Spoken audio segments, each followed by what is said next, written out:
आज की वीडियो में हम बात करेंगे कि हम ऑटोमेटिक जो सीरियल नंबर होता है उसको कैसे जनरेट कर सकते हैं। जैसा कि अगर मैं यहाँ पे 1 लिखूँ और यहाँ मुझे कुछ भी डाटा टाइप करना है, नेम्स टाइप करना है, जैसे मुझे यहाँ पे ये टाइप करना है और फिर यहाँ पे मेरे पास पूरी लाइन है नीचे, उमर हो गया, ख़ान हो गया, सलमान हो गया, जाबिर हो गया, ताहिर हो गया, इस तरह मतलब ये पूरी नाम है। तो उसके लिए क्या करना पड़ता है कि मुझे यहाँ पे जो सीरियल नंबर है वो अलग से टाइप करना पड़ता है और उसके बाद जो नेम्स हैं वो तो मुझे टाइप करने ही हैं। अब सीरियल नंबर को हम कैसे ऑटोमेट कर सकते हैं? सीरियल नंबर को हम ऑटोमेट इस तरीके से कर सकते हैं, यहाँ पे एक छोटा सा फार्मूला है, हम वो अप्लाई कर देंगे। वो फार्मूला क्या करेगा कि जो ही मैं यहाँ पे नाम लिखूँगा, कोई भी नाम लिखूँगा, फार्मूला को टाइप करने के बाद मुझे सिर्फ अपने सेल के अंदर नाम लिखने हैं, सीरियल नंबर वो खुद ब खुद जनरेट करेगा एक्सेल, क्योंकि हम उसको एक छोटा सा फार्मूला के ज़रिए से बता देंगे कि हम क्या करना चाहते हैं। ठीक है, मैं यहाँ पे टाइप करता जाऊँगा और मेरी सीरियल नंबर जो है वो खुद ब खुद जनरेट करता जाएगा। तो कैसे होगा, चलिए देखते हैं। अब यहाँ पे इस सेल के अंदर जहाँ पे मुझे सीरियल नंबर चाहिए, मैं यहाँ पे आता हूँ और मैं यहाँ पे लिखता हूँ इफ़ के अंदर मुझे क्या करना है, ब्रैकेट मैंने शुरू की और मैंने जहाँ पे मुझे नाम लिखने हैं उस जगह को मैं सिलेक्ट कर रहा हूँ, यानी B2।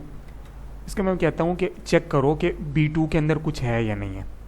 ठीक है, तो अगर तो कुछ नहीं है तो खाली सेल को एक्सेल जो है वो 0 समझता है। आपने एक बात ये याद रखनी है कि कोई भी सेल अगर ब्लैंक है, कुछ नहीं लिखा हुआ, जैसे अभी B2 सिलेक्टेड है, B2 के अंदर कुछ नहीं है, वो ब्लैंक सेल है, तो एक्सेल उसको ये समझता है कि वो 0 है, B2 0 है। तो मैं यहाँ पे क्या कहता हूँ, क्योंकि वो 0 समझ रहा है तो अब मैं उसकी कंडीशन देखें लगा रहा हूँ कि B2 इज़ ग्रेटर देन 0।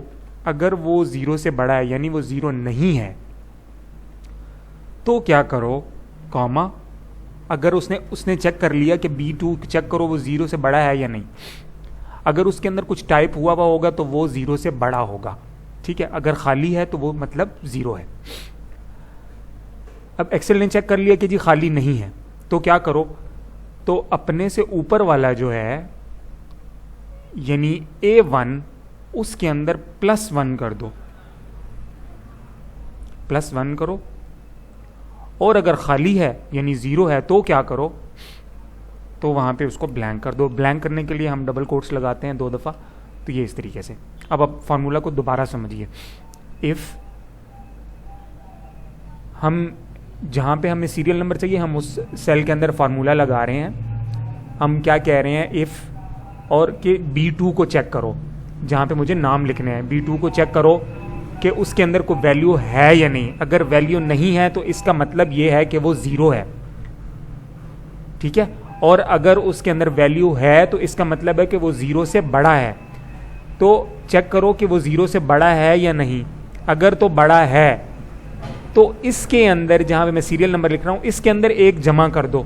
1 और 1 जमा होगा तो वो सीरियल नंबर 2 हो जाएगा, फिर 2 के बाद 1 जमा करेंगे वो 3 हो जाएगा, फिर 4 हो जाएगा, फिर 5 हो जाएगा। इस तरीके से वो सीरियल बना देगा पूरी।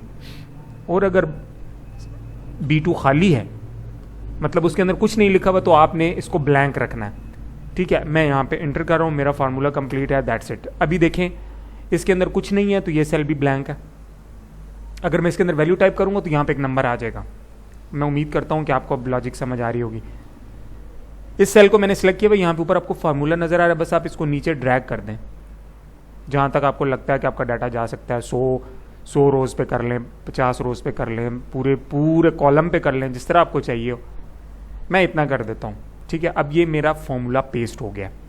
ठीक है, अब मैं वापस जाता हूँ अपने पहले सेल के ऊपर जहाँ पे मुझे नाम टाइप करना है। अब मैं यहाँ पे नाम टाइप करता हूँ, देखिए उमर। देखिए अब जो ही खाली नहीं मिला उसको तो उसने नंबर जनरेट कर दिया। ठीक है, यहाँ पे मैं कोई और नाम लिख देता हूँ, ताहिर, साबिर, इमरान, नसीर, सलमान, मुस्तफ़ा, खालिद। तो ये पूरी आपको सीरियल जनरेट करके दे देगा। तो इस तरीके से दोस्तों अगर आप अपने काम को आसान बना सकते हैं अगर आप सीरियल को ऑटो कर देते हैं कि वो फार्मूला के जरिए से आपने लगा दिए, तो इससे क्या होगा कि आपका टाइम बहुत बचेगा वरना आपको सीरियल नंबर अलग से टाइप करना पड़ेगा। और नाम अलग से टाइप करना पड़ेंगे। तो ये एक छोटा सा ट्रिक था। उम्मीद करता हूँ कि आपको ये वीडियो पसंद आएगी। अगर पसंद आई तो लाइक कर दें, चैनल को सब्सक्राइब कर दें और अपनी राय कमेंट सेक्शन में जाकर ज़रूर लिखें। नेक्स्ट वीडियो तक आपने अपना ख्याल रखना है। अल्लाह हाफ़िज़।